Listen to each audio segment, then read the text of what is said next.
for many of us the day of or the day after Hurricane Helene. So I wanted to give you some practical applications of what you should do after you experience an event like this. 2 weeks ago, we sprang a leak. The last hurricane that came through, we experienced some water damage. We called the roofer, he got up there, sealed a few things, and we've lived in this house for 2 years. So you never know, the wind shifts, blows up a shingle. So first thing I do, walk around the house and look at the ceiling.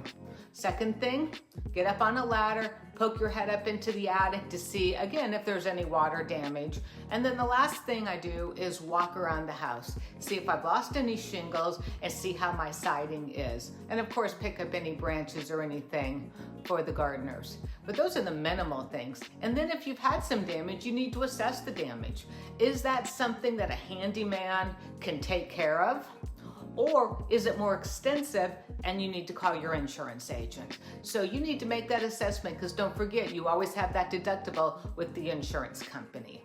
For people who have experienced more of a total loss, keep in mind there are other resources for you. And the first one is FEMA.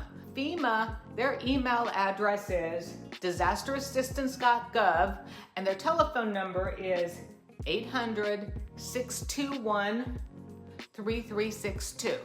So that's for FEMA.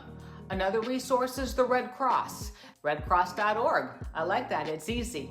And their telephone number is 800-733-2767. So again, if you need a little bit more assistance than your insurance company can provide. And lastly, we have the National Association of Realtors, where you can make application for relief.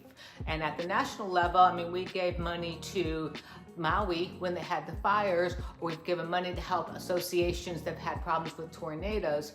So there's some resources. You probably knew about FEMA and the Red Cross. What you probably didn't know is that your local realtors contribute to the state, local, and national disaster relief, which are 501c3s, which means it's a charitable donation.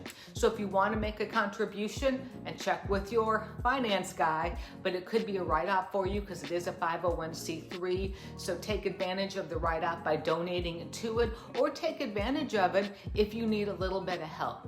If you need help with more resources or how to access the Realtor Relief Fund, reach out to me. My name is Penny Rafferty. My contact information should be below.